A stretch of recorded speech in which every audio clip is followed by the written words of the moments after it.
What's going on YouTube? It's Jedi Ranger from his workshop, but not today. And we're going to be doing some wiring stuff. Sorry, I just shook the table. Let's get to it.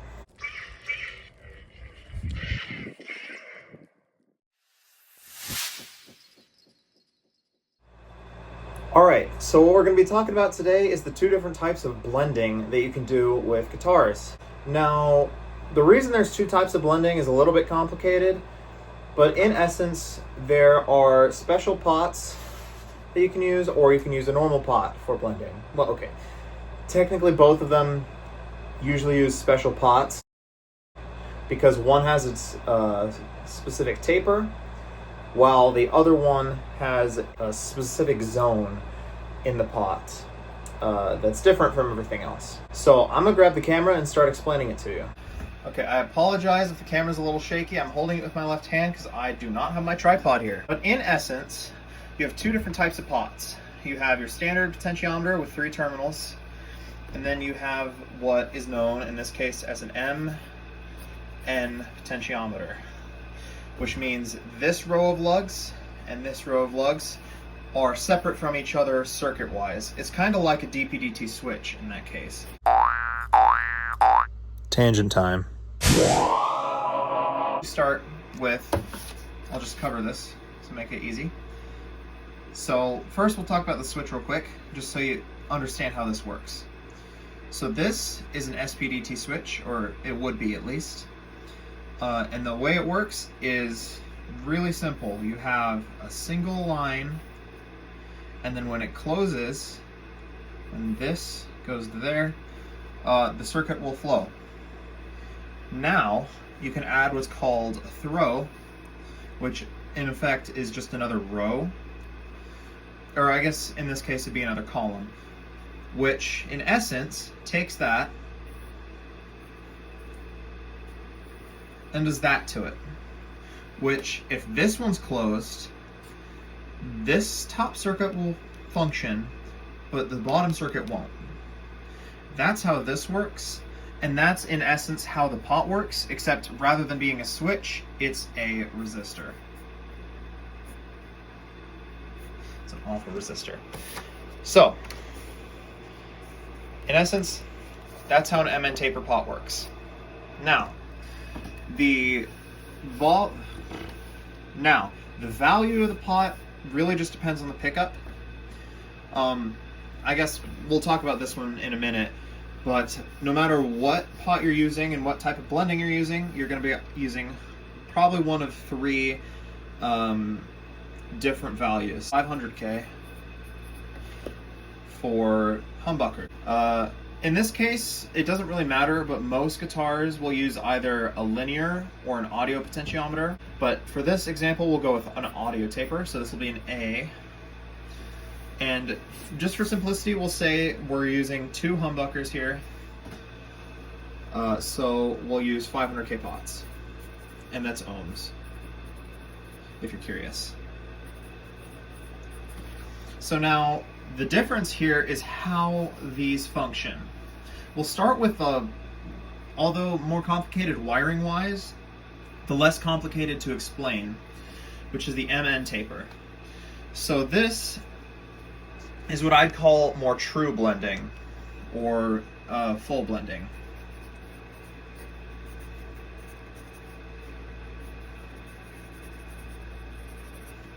In this, you have a single input for each pickup, so we'll call it A and B. That is not a B. I can't write. And on one side here, you'll connect it to ground. And on the other, that's your output.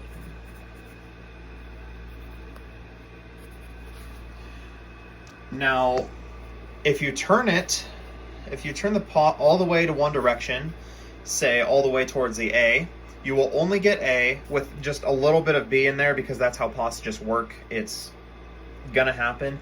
You're always gonna get a little bit of bleed no matter what you do with pots. However, it's going to be 99% A. That's not an exact number, but you get what my point is. Now, if you turned it all the way to the B, only B. Again, mostly. Now, where this gets interesting is the way this style of blending works is what and these are not like actual terms, they're correct terms. This is just how I think of them in my head. This is what I would call additive blending.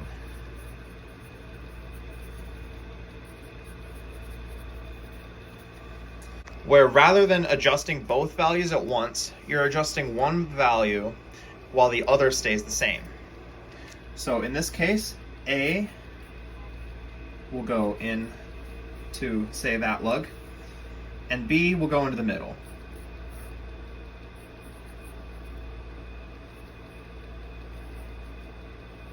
And in the case of the third lug, it is not used on this one. Now, where this gets interesting is, as you can see, there's no output. And that's because A is a constant and does not change no matter what you do to the pot. At least for the most part, it doesn't change. It might change tone a little bit because you're adding another set of resistance between the two pickups. However, the actual output from A does not change in volume at all. Rather than like this, where the volume will drop as you turn it toward B, this one, the volume should stay basically the exact same. There should not be any reason that it drops in volume. So A is directly connected here to the output.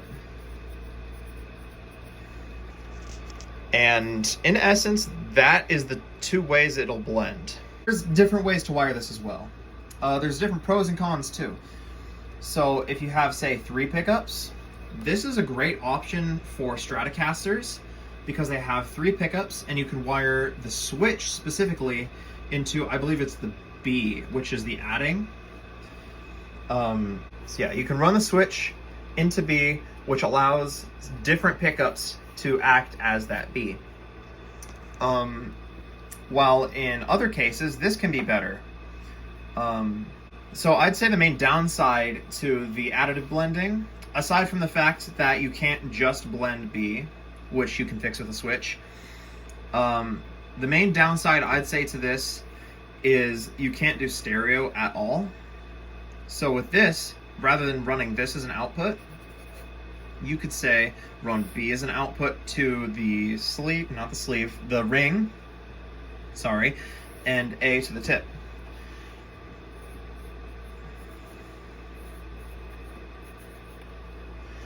And really, that's basically all you need to know about blending. Is you got the 2 types, the true and full blending or additive blending, and that there's different downsides. The downside of this one, by the way, is that these are harder to find in specific sizes, which is actually why I learned all of this. Tangent time. If you remember Project Cutting Edge, it has a piezo system where I'm going to install some piezo saddles, and there are piezos hidden inside of the body, and I want it to run to a mono output jack, so I don't need all of this. But the main problem I had is I don't have room for a switch because it's all on the back. The pots I'm using are going to be recessed, and they're going to be the thumb wheel controls off of a Jaguar, which is why I need very specific pots. And actually, I forgot one thing. This specific type of pot, I said both had specific types of pots. This one's called an MN taper. This one will have a regular taper, in this case it's an audio, but it'll be called a no-load pot. A no-load pot, effectively, when you turn it all the way up, will act like a full block of the signal. Sort of. It's complicated. If you turn it, if you had a... How am I going to explain this to you guys? If you had a signal, and we'll say your signal is represented like this, and it gets smaller and smaller, a regular pot will go like this as it gets turned down. But a no-load pot has this blank area here, where it will just completely cut all the signal that's running through it. So no signal will run through the pot, but that doesn't necessarily mean the circuit will break. It just means the pot gets completely cut out of the circuit. I hope that made sense. I just had to explain it in the most convoluted way possible, didn't I? So basically, if you turn it all the way one way, it's a bypass, and the pot and whatever's connected to it are both cut out. On the other side, the pot's cut out, but the signal is continued. It's kind of like how you would turn an SPST switch on. So this, in essence, as you turn it and you reach that no load section, that's what that little piece is called there, is the no load section. We'll say that A is the only source, and when you turn it to the no load, the B will be completely cut out. Not like this with when you turn it all the way down, we'll say, toward A, it'll cut B most of the way out, but not completely. This will completely cut it out with no load pot. Do you need this? Absolutely not. But you can get slightly better tones, and you can isolate the one pickup. Now, you could use a switch to change this around, so you could flip A and B with the flip of a switch. But maybe if you guys want that, I'll show you a diagram for it. But yeah, that's the two types of blending, the two types of pots you need for it, and really the two downsides and all that stuff as well. So that's really all I have for you. And in that case, thank you for watching. But please consider subscribing if you enjoy watching this kind of thing, especially if you made it this far. Like the video, and I'll do more stuff like this. I want to do more stuff like this. This is fun to me. I enjoy wiring. I enjoy all the logic that goes into it. And I mean, my handwriting's awful, but I think you guys can get the point here. Again, I thank you for watching. Until next time, I'm the Jedi Ranger. This is my workshop, but not today. And I'll see you all in the next one. May the Force be with you. Peace and love, and goodbye.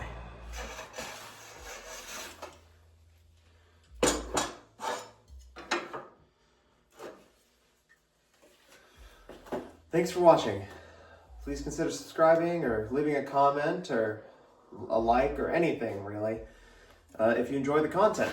So, if you want to suggest a video idea, go ahead, leave it in the comments. Yeah, that's all I got for you. Why are you still here? There's nothing else. This is the end of the video. Oh, are you waiting for the old outro? Because I phased that one out. I'm done with the old outro. Goodbye.